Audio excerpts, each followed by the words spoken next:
First of all, thank you, Chris, to give us this opportunity. We are very honored, and we want to bring here some light for what is going on in Brazil. My name is Eduardo Bolsonaro. I'm the most voted ever congressman in the history of Brazil, also son of President Bolsonaro and former chairman of the Foreign Affairs and National Defense Committee.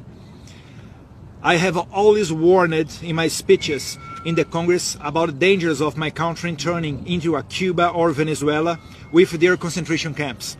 Today, unfortunately, I live in my own movie about the Gulag. And for those who think I'm exaggerating, I will cite here few simple names. Felipe Martins, the international advisor to President Bolsonaro, as Jared Kushner was to President Trump.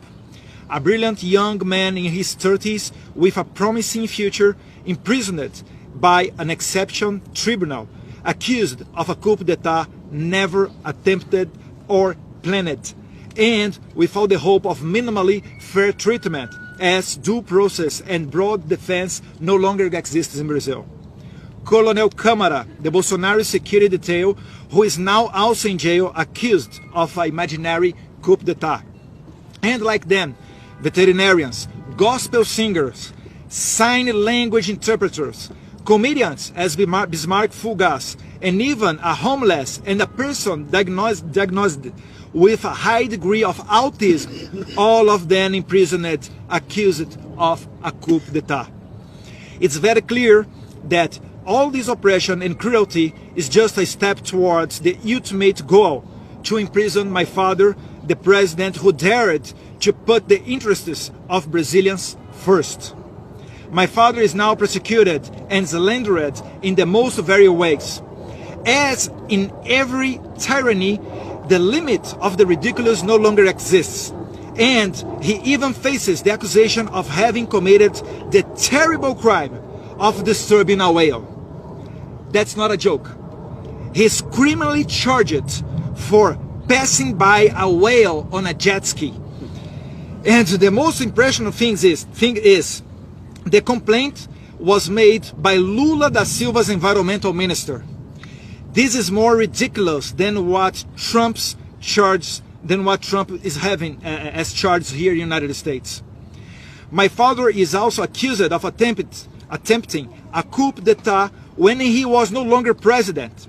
The judiciary, appointed by the Communist Party in power, want us to believe that my father waited to leave power, and when he no longer had the armed forces under his command, attempted a coup d'etat with elderly and unarmed women, all of these thousands of kilometers away from Brazil, when my father was in vacations in the United States.